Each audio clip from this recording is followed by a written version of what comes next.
আসসালামু আলাইকুম বন্ধুরা, স্বাগতম তোমাদের আদব শেখার স্কুলে। আজ আমরা শিখব ভ্রমণের আদব। তো চলো শুরু করি। এটি হচ্ছে আব্দুল্লাহ এবং ফাতেমাদের বাসা। আজকে আব্দুল্লাহ এবং ফাতেমা অনেক খুশি, কারণ আজকে তারা তাদের গ্রামে দাদুর বাড়িতে যাবে। তার জন্য তারা তাদের জামা কাপড় গুছিয়ে নিচ্ছে। যখন তারা বাসা থেকে বের হচ্ছে, তখন আব্দুল্লাহ ফাতেমাকে বলছে, ফাতেমা, তুমি কি বাসা থেকে বের হওয়ার দোয়া পড়েছ? ফাতেমা বলল, বিসমিল্লাহি তাওয়াক্কালতু আলাল্লাহ ওয়ালা হাওলা ওয়ালা কুওয়াতা ইল্লা বিল্লাহ। তারপরে তারা সবাই বিসমিল্লাহ বলে বাসে উঠে যায়। তারপর তারা সবাই বাসে বসে সফরের দোয়া পড়ে। সফরের দোয়া হচ্ছে, সুবহানাল্লাযী সাখখারা লানা হাযা ওয়া মা কুন্না লাহু মুকরিনিনা ওয়া ইন্না ইলা রাব্বিনা লামুনকালিবুনা। তারপর গাড়ির ড্রাইভার বিসমিল্লাহ বলে গাড়ি চালাতে শুরু করলো। এইদিকে আব্দুল্লাহ এবং ফাতেমার মন অনেক খুশি।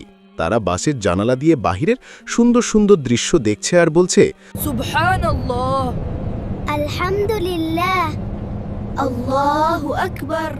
এই রকম করতে করতে তারা অনেক পথ পাড়ি দেয়। কিন্তু হঠাৎ করে তাদের বাস থেমে যায়, যেন কোনো একটা সমস্যা হয়েছে। ড্রাইভার বাস থেকে নেমে কিছুক্ষণ দেখে শুনে বাসে গিয়ে যাত্রীদেরকে বলল, বাসে অনেক বড় সমস্যা হয়েছে, অনেক সময় লাগতে পারে। এটি শোনার পর হাসান এবং ফাতেমার আনন্দ যেন নিমিষেই শেষ হয়ে গেল। তারা খুব চিন্তায় পড়ে গেল। তখন তাদের বাবা তাদেরকে বলল, বিপদ আসলে চিন্তা করবে না, বরং আল্লাহর কাছে দোয়া করবে এবং দুরূদ শরীফ পাঠ করবে, তাহলে দেখবে বিপদ কেটে যাবে ইনশাআল্লাহ। কিছুক্ষণ পর ড্রাইভার এসে বলল, আলহামদুলিল্লাহ, আমাদের বাস এখন পুরোপুরি ঠিক হয়ে গেছে। এটি এত কম সময় হবে আমরা কখনো চিন্তা করিনি। তখন আব্দুল্লাহ এবং ফাতেমা অনেক খুশি হয়ে বলল, আলহামদুলিল্লাহ, আল্লাহ আমাদের দোয়া কবুল করেছেন। তারপর বাস চলা শুরু করে। আর এইদিকে আব্দুল্লাহ এবং ফাতেমা বাহিরের দৃশ্য দেখতে দেখতে ঘুমিয়ে পড়ে। তারপর তারা ঘুম থেকে উঠে দেখে তাদের গ্রাম চলে এসেছে। তখন তারা বাস থেকে নেমে তাদের দাদুর বাড়ির দিকে যায়। দাদুর বাড়িতে যেতে না যেতেই তারা দৌড়ে গিয়ে তাদের দাদুর কাছে গিয়ে আজকের সফরের ভ্রমণ কাহিনী শোনাতে থাকে।